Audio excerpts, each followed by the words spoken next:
Hey Slingers, I'm back after a brief hiatus. I hope you missed me. I really do. I definitely missed you, and this week we're going to come back strong. I'm talking to the son of a legend. I'm talking to Beau L'Amour, son of author Louis L'Amour, of Western fame, and it turns out he wrote a whole bunch of other cool stuff. You're going to really dig this interview. I think you're going to enjoy Beau and everything he has to say.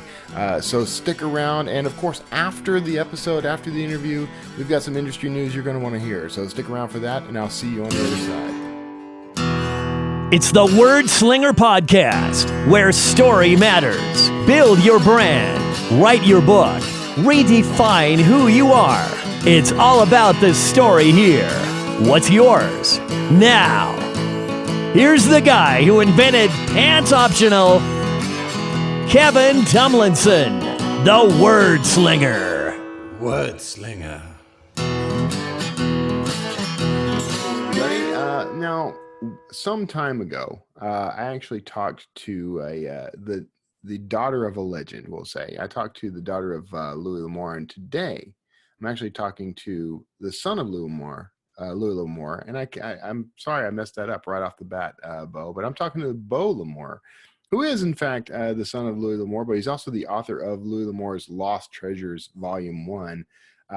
It sounds like you guys just decided you're just a bunch of writers. You just grew up in a writing household. Is that about right? It's kind of true. I mean, I did a lot of things before I got here, and it's funny, I don't even really identify myself as a writer. I've been a screenwriter, I've done audio plays, I've done books and things like that. But a long time ago, when I first started working in the movie business, I asked a producer that I was working for, what does a movie producer do? Yeah. And he said, whatever it takes. And I feel like that's exactly like what I do in the publishing business. And so if it takes writing, if it takes doing this, if it takes doing that, that's what I do. You know, I worked in film and TV for a while, and that's definitely that's kind of how you have to be. You actually have to be able to do all the jobs.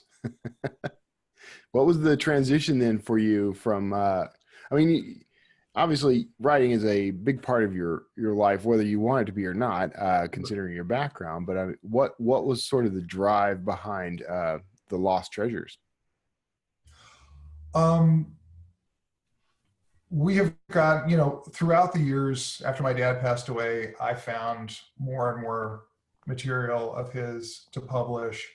A good deal of it were things that I either finished or perfected. We published a lot of that material back in the 90s and the early 2000s.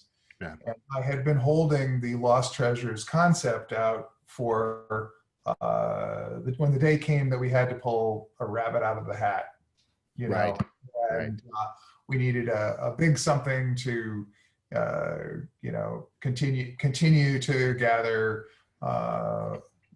attention and remind the fans that we were still here. And the Lost Treasures concept, which I should probably explain before I go on, I think that's probably Sure. Yeah. I think it's probably the best idea. So Louis L'Amour's Lost Treasures is, and it's not just this one book. It's a whole program, but it's my father's professional biography. Okay. And it's the story of his work, and it's the story behind the stories. So Lost Treasures is a program or a series of new books. So Louis L'Amour's Lost Treasures Volume 1, Louis L'Amour's Lost Treasures Volume 2, a novel that I'll explain about in a minute. But it's also a number of postscripts that will be added to the old books that will tell the story behind the story of all those old novels and short stories and things like that. So there's new books, there's reissues of old books that have added material. It's kind of like the bonus features in a DVD. Okay. And so Lost Treasures 1 and 2 are unfinished or unsold. So this is Lost Treasures Volumes 1 and Volume 2 are unfinished or unsold materials that were things that we had found, and we just didn't really know how to present them to the public. I have some rules about what I will finish of my father's. Unlike my dad wrote a lot of stuff, and I didn't really feel like it was a good idea to go creating new Louis L'Amour stories, or even finishing Louis L'Amour stories where dad didn't know the end himself. Right. So my one of my rules is I don't finish anything that where I don't understand the trajectory of the story. Yeah. And so these were things, there are a couple of exceptions in there that I might go ahead and work on, but these are the things where the entire trajectory was unclear, but they were really, really fascinating.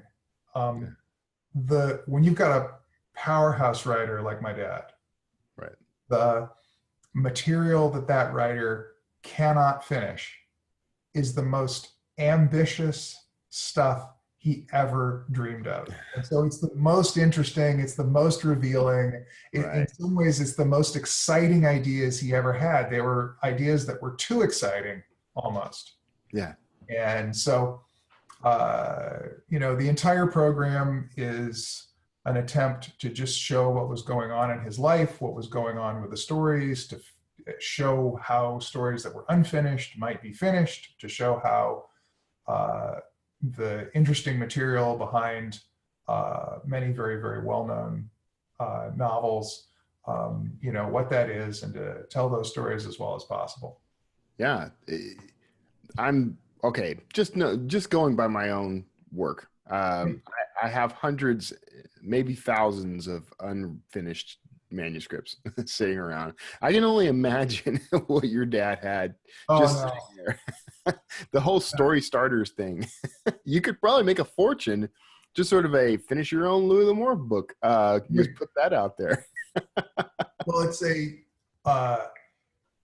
he also, on top of the situation that you're describing, where any author will have a lot of unfinished things, yeah, felt that getting down the first couple of chapters was his way of sort of taking notes on what that story would be. So when he had a story idea, he tended to write the first couple of chapters just as a way of cementing where the story would go before he put it away and continued on with what he was doing. So it was his typical way of taking notes. That's interesting. That's an interesting way to, and I can kind of get behind that idea. That's sort of what I do. I mean, I just start writing the freaking book. It's really yeah. Oh, he did too. Yeah. So you've got all these lost treasures. But you're saying some of the ones that you're publishing, you went ahead and finished, or are you actually publishing the unfinished books? No, the Lost Treasures volumes 1 and 2, these two new books, are mostly unfinished. There are a couple of finished short stories, and there's a number of finished movie or book treatments in there. But there's also a larger number of fragments of novels and short stories, and so I don't finish them. But at the end of the fragment, I'll do a commentary where I basically say, this is most likely what he was doing at the time. Right. This is what he was trying to do with his career. This is what he was trying to do with his story. And for this material, for the stuff that went in these books, I tried to pick things where there was also a fair amount of notes or outlines or things like this. And so I present the notes and outlines. I say, so here's some notes that show that he was thinking in this particular way. Mm-hmm. And here's an outline that shows that he attacked the story this way, but then he wrote these first several chapters and he wrote it that way. And you can see him experimenting with different forms and with different ideas. A really good example. So I'm going to switch to now in the Lost Treasures material that's going into the postscripts to all of the already published novels, the sort of bonus features that are going into books that have been out for quite a while.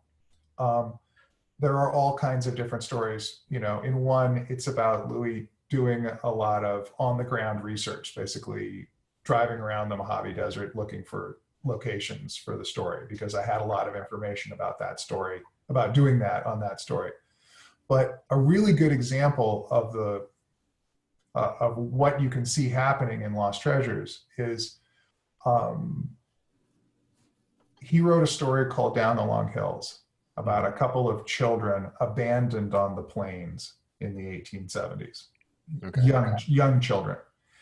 And although the story didn't follow this particular note, one of the notes he made for himself early on was that he basically says what I just said, that this story will be a story about these children who survived this wagon train massacre and have to make their way to safety and the adventures they have in the wilderness. And then fascinatingly, he wrote, and a crowded Western town. Okay. And so although the novel, they are discovered by their father before they ever get to civilization. But his idea was that, his original idea was that maybe their adventures in civilization would be equally as demanding as their adventures in the wilderness. Yeah. And just that one little phrase, and in a crowded Western town, could change that story completely. Right.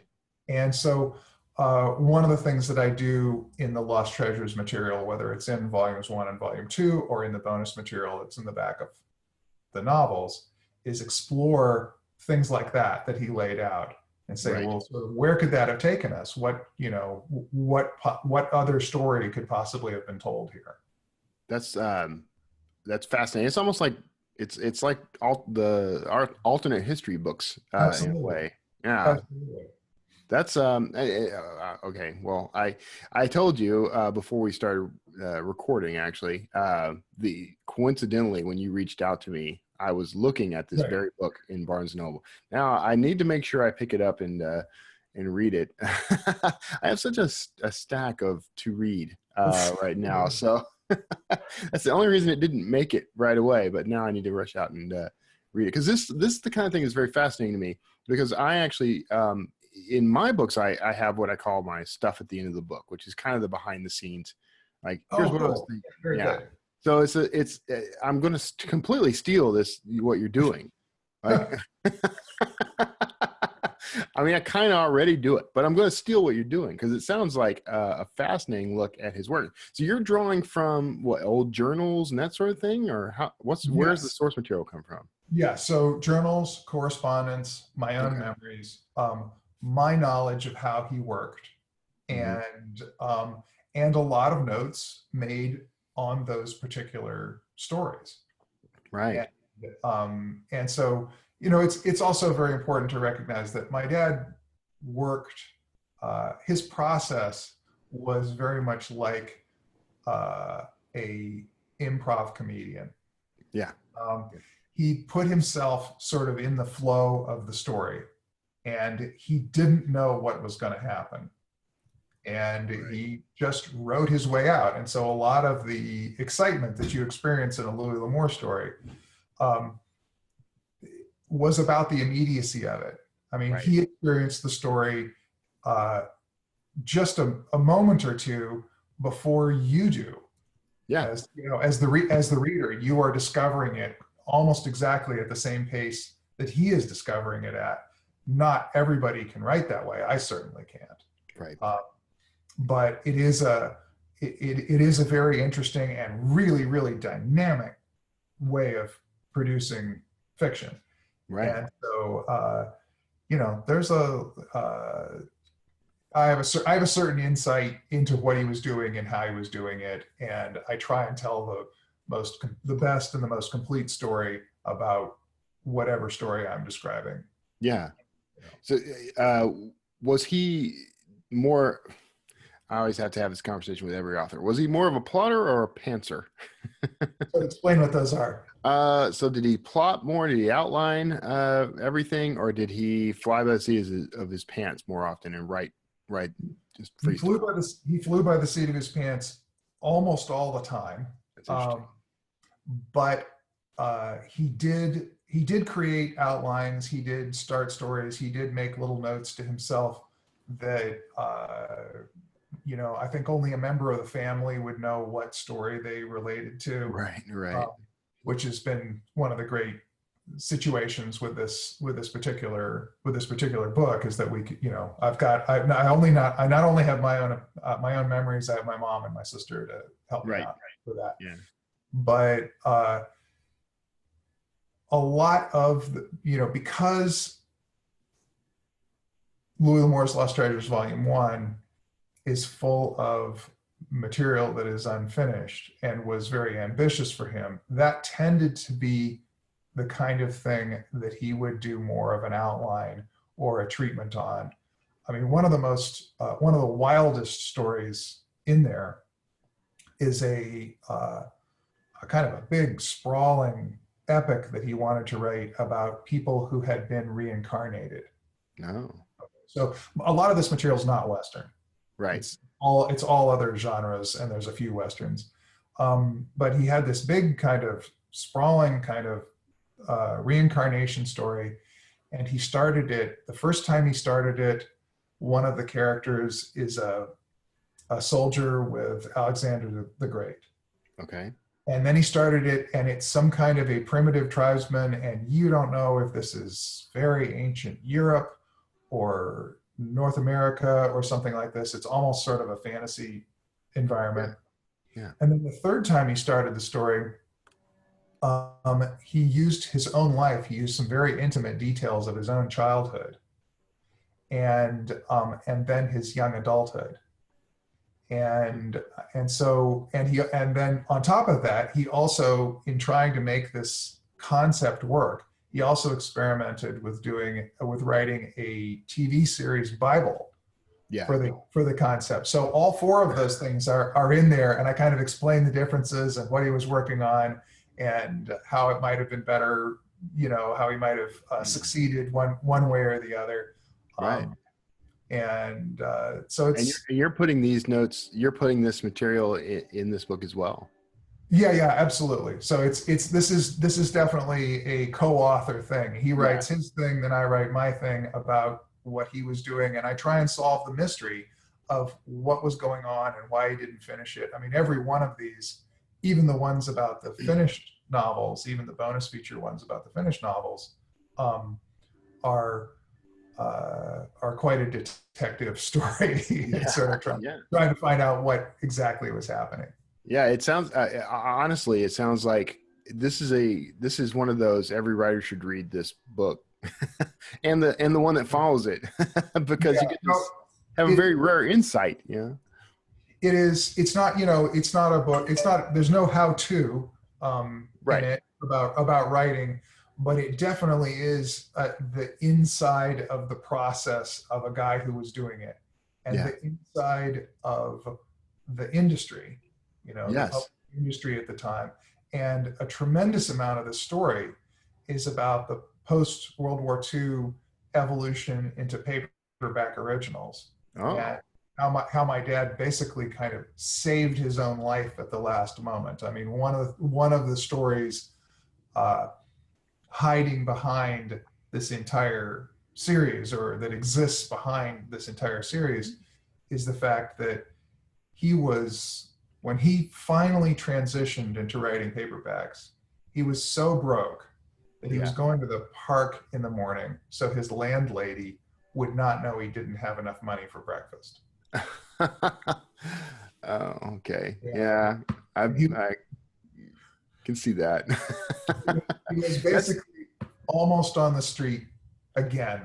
He'd been a kid that had grown up on the street in a lot of ways, and he was almost back there. And I think it was very, very challenging. And that's what's interesting to me about all of that. Well, for one, like, people either they don't remember or they never knew in the first place that he did things like write for television or did other things other than Westerns, really. That I love that sort of inside look, and I think there are actually some parallels right now with the sort of traditional publishing industry versus the indie author explosion and ebook explosion. So I think there's something to learn there. Totally. There is the parallel between the indie ebook business and the current mainstream publishing business is exactly what went on with the paperback business and the traditional publishing business in the 1950s. That's incredible. Like no difference, right down to the point where the major publishers kind of look out at the rest of the population of the country and say, well, all those people don't read. Yeah. And the paperback business and the ebook business both said, yeah, they do read, but it's price sensitive. Right. And you have to give them something so they don't, that's inexpensive enough so they don't feel like they're taking a risk. That's yeah. This is such a familiar sounding conversation. Yeah. And the difference between one point of view and the other is millions of sales. Right. Yes. What you have to do is open your mind to this new format, and you sell millions of books. Yeah, exactly. That's remarkable. There's a question I have to ask, and I kind of feel like I probably know the answer, but I wonder if your father were starting today or starting in proximity today, do you think that he would still go a similar route? Like, would he be traditional, or do you think he'd lean toward possibly being an independent author? Well, it depends on where you caught him in his career. Yeah. I think towards the end of his career, he saw the frontier, the place that he hadn't broken into, as being the high regard of the traditional publishing infrastructure, critics, publishers, things like that. Yeah. And so he definitely wanted to break down those barriers. But up until the early 1970s, so the first 2/3 of his career, he was very excited by the possibilities that the paperback business offered. And I think that part of his mentality would be absolutely fascinated with what's possible in ebooks. Yeah, yeah. He seemed like he had the right pioneering spirit. Well, he was a massive self-promoter too. Yeah. So he wasn't scared by that, by that kind of thing. I mean, he when he was younger, he would go out in his shoes with holes in them and trudge around Oklahoma City and promote boxers. And, cool. He was definitely a guy that wasn't afraid to pitch himself and to find new ways to sell what he had. All right, so I'm going to be in Oklahoma City tomorrow.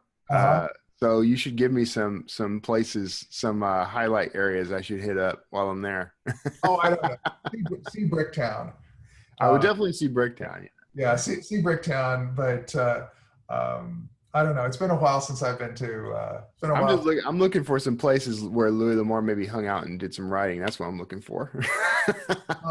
All around downtown, certainly the bars and coffee shops in downtown Oklahoma City, and he also spent a fair amount of time. His first sustained contact with kind of intellectual people was at the University of Oklahoma down in Norman.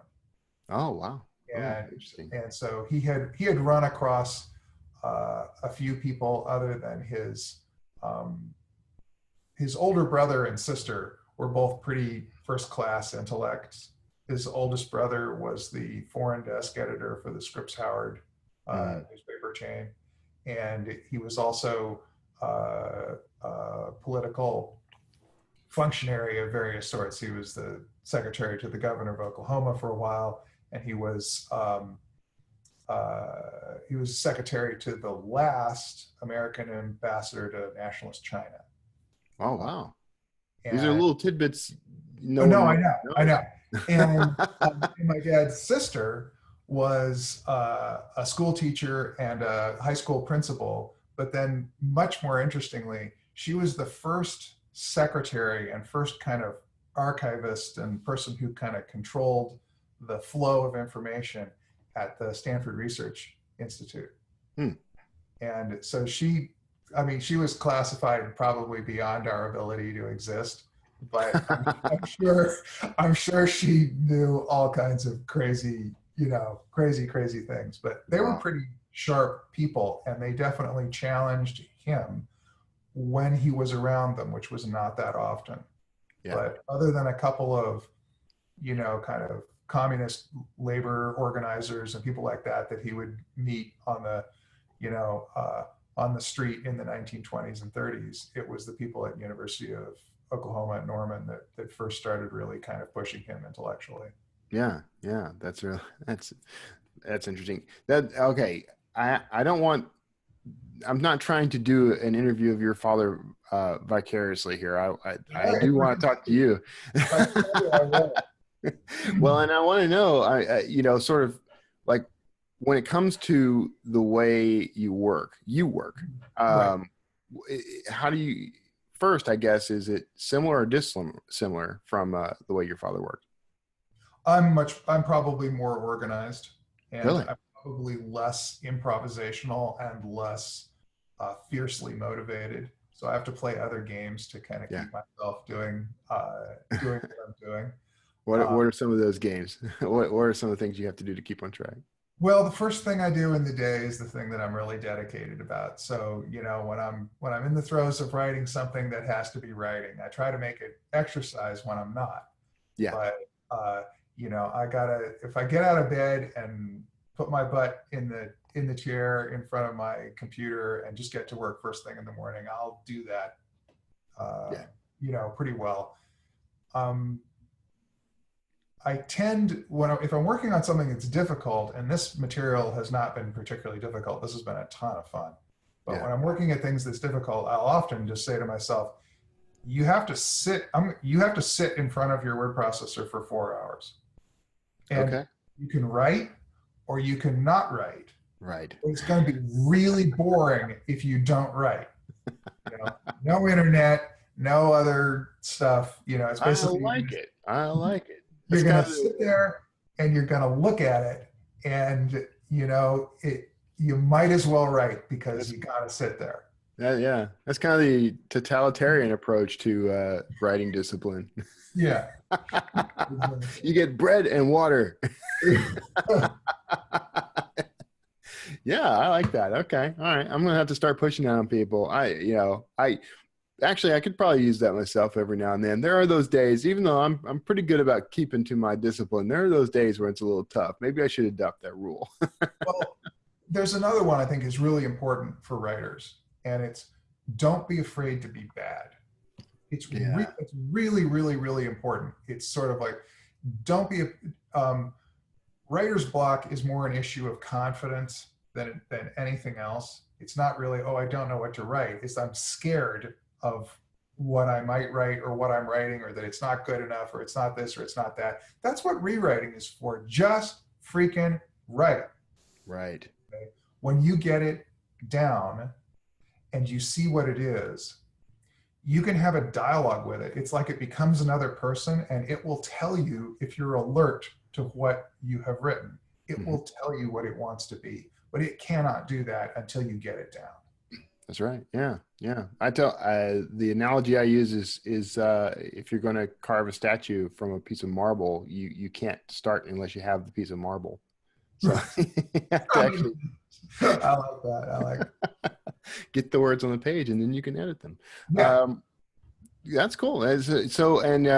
You're now. What are some other things you have going on? I mean, besides the book projects. I mean, you're in film and TV clearly. You got anything? I shouldn't say I don't do that anymore. I'm sure if the right thing came up, I would be up for it. But it is such a soul destroying business. And, there's a reason why so many of us say, I used to work in film and television. Absolutely. And it's also a business for people who are very taken with their image of themselves. They have to see themselves in that environment, and creating their reality in film and television is just as important to them as creating the creative products that they create. And I got to a point where I was just sort of like, rather than fighting all the time, if I work with my dad's stuff, I can do all kinds of things. So, I have done movies based on that. I've done audio dramas based on that. I've done a comic book based on that. I was the editor of not the editor, the manager of a literary magazine for a while. I had the opportunity to do all kinds of things because of the publishing connections. Yeah. That's not a bad way to go. I'd rather do the stuff than constantly be begging people to let me do the stuff. Right. Yeah. Yeah. That's the whole gatekeeper thing, and that's no fun. That's no good for anybody.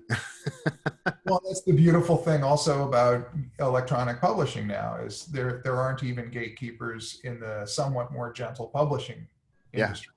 Yeah. You can just do your thing. You can Right. Right.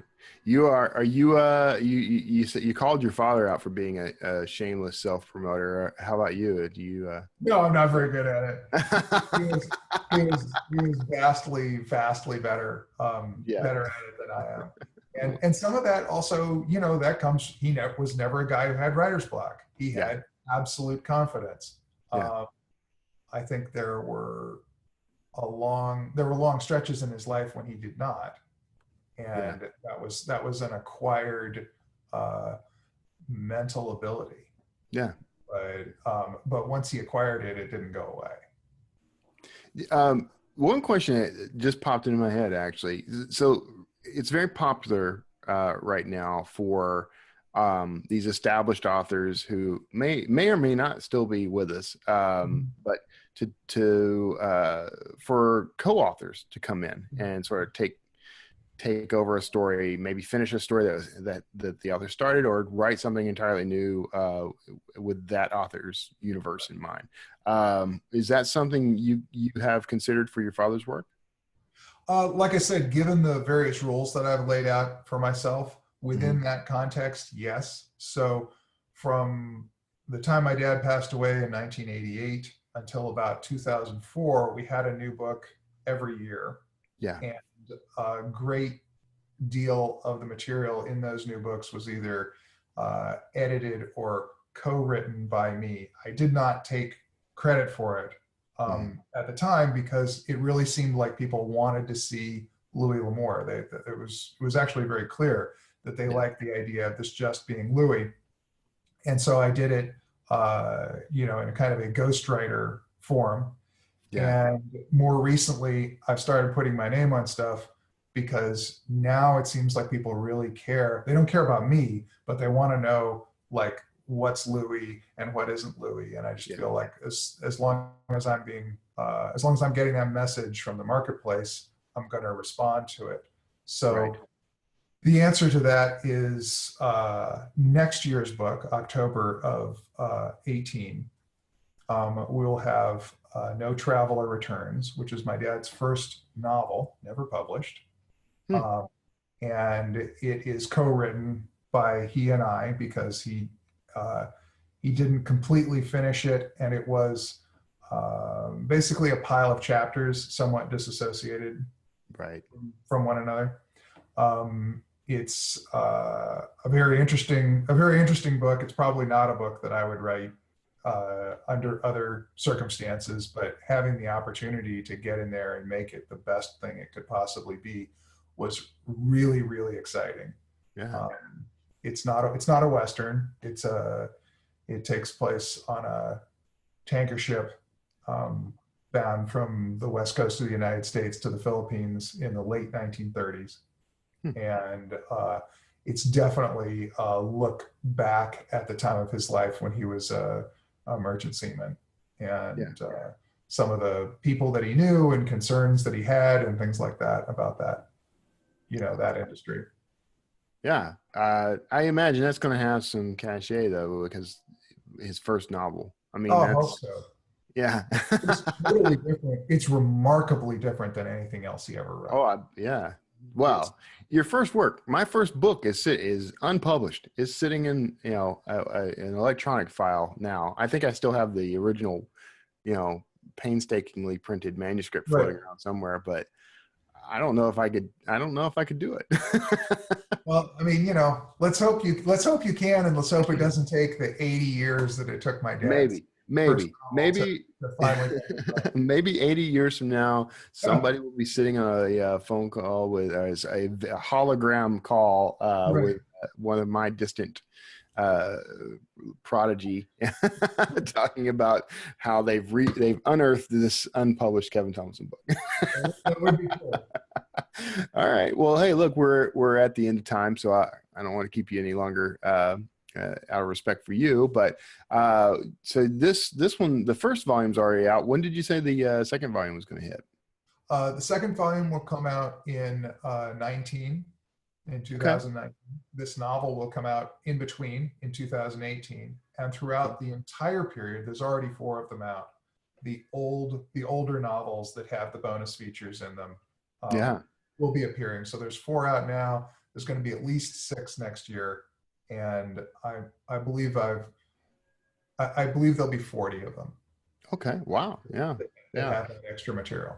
I have to tell you, I grew up in a household where your father's work was read constantly. I grew up with my grandparents, raised by my grandparents, and my grandfather always had a Louis L'Amour book tucked into the side of his recliner, and I read everything secondhand.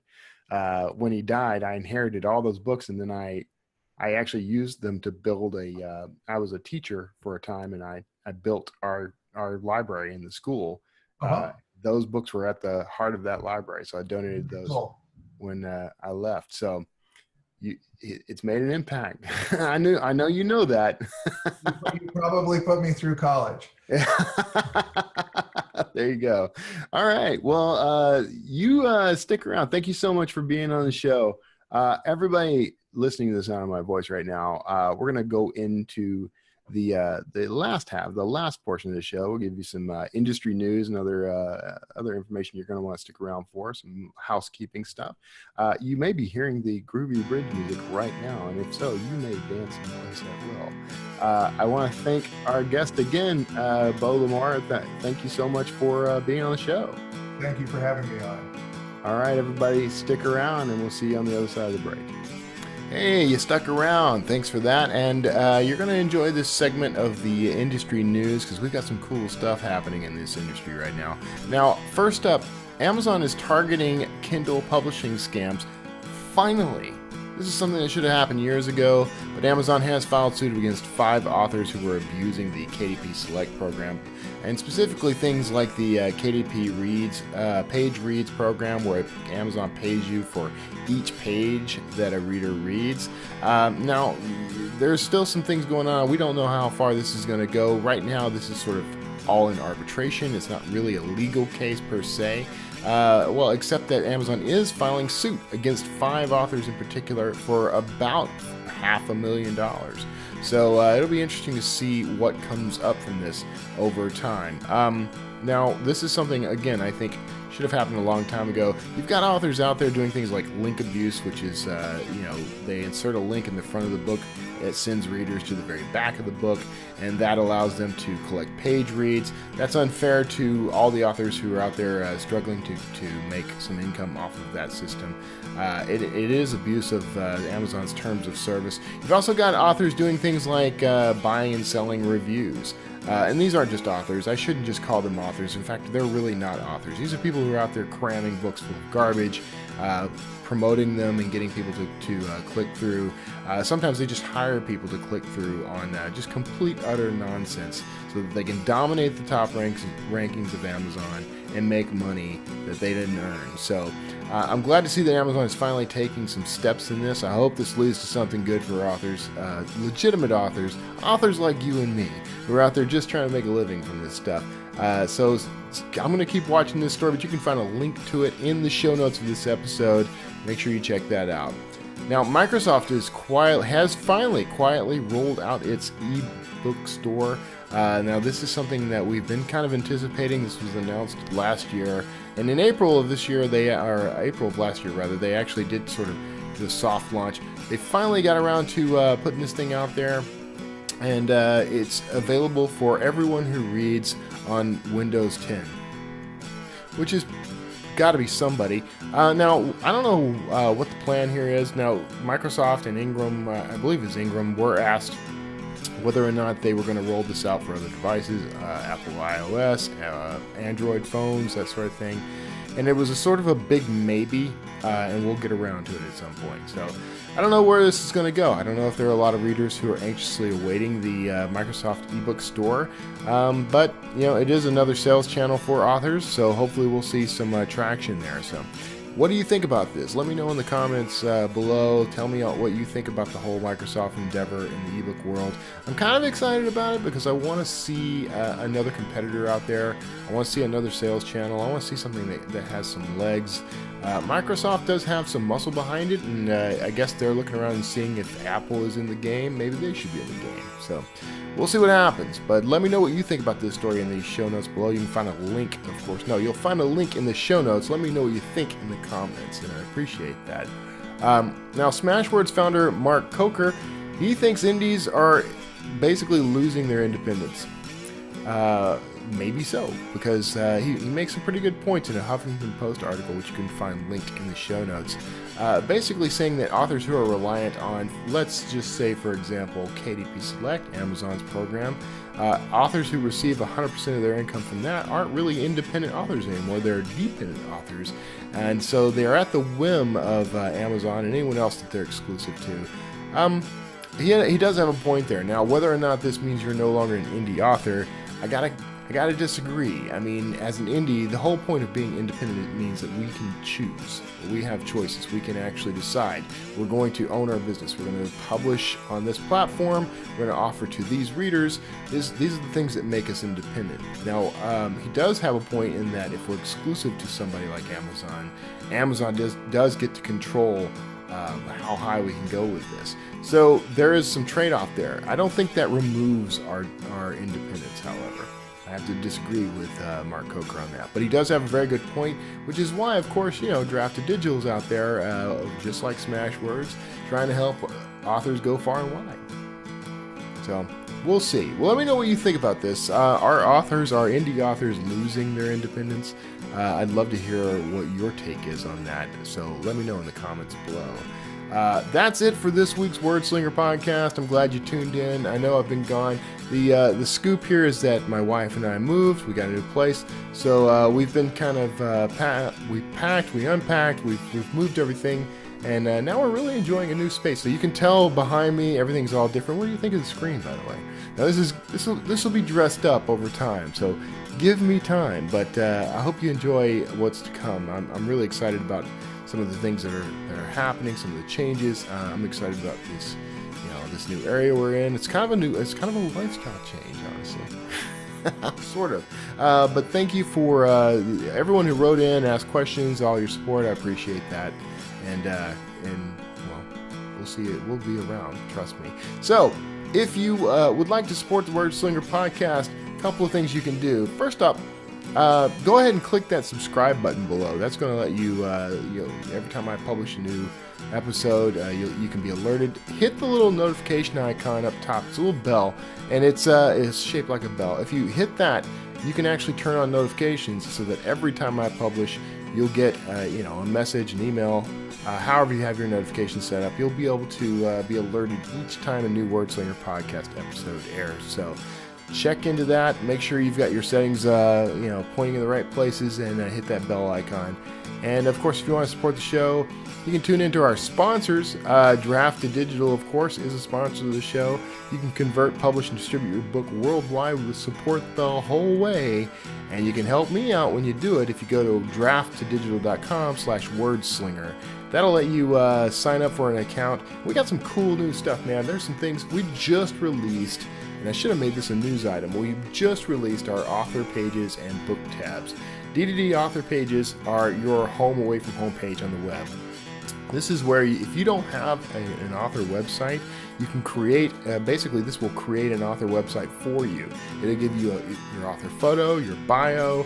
You can have what we call a hero book, which is the book you want to feature. In my case, my hero book right now is Girl in the Mayan Tomb. That's my latest release. There's a little promo tag you can put on that. Mine says latest release.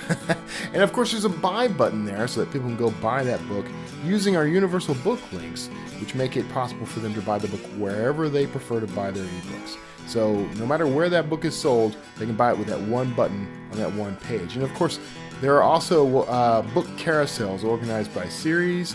So if you write multiple books, all your books are nice, neatly organized in these carousels that will allow you to promote your work, continue people through your series. It's a great tool. Now, book tabs are essentially book product pages created by Draft to Digital for you. Every time you create a universal book link, you automatically get a book tab. And the book tab, of course, uses universal book links to send readers to everywhere your book is sold online. They can set their preferred storefront, so if they do that, once they click the Buy Now button, it takes them directly to that storefront's product page for your book, and they can click and buy the book. So these are great tools. These are all customizable. They're made for you, and they're beautiful. So check it out. You can find those at bookstoread.com. But if you'll go sign up for a Draft to Digital account, we'll get you started right there. Go to drafttodigital.com/wordslinger, and thank you for your support. Now, of course, subscribe and share this show far and wide. I appreciate that. Thanks so much for taking the time to come around and check me out. If you want to find something cool and nifty to read, go to kevintumlinson.com/books, and you'll find all my latest releases. I think you'll enjoy. There's going to be something there for you to enjoy. So no matter what you like to read, I write thrillers right now. I write archaeological thrillers. I've also written science fiction. I've written YA fantasy, and this stuff is just, it's just waiting for you. It's just waiting for you. So thanks for your support. Take care of yourselves out there. I really appreciate you tuning in. Make sure you tune in for the next episode of Wordslinger Podcast. Hit that little bell icon. You'll know when it happens. And I'll see you all next time.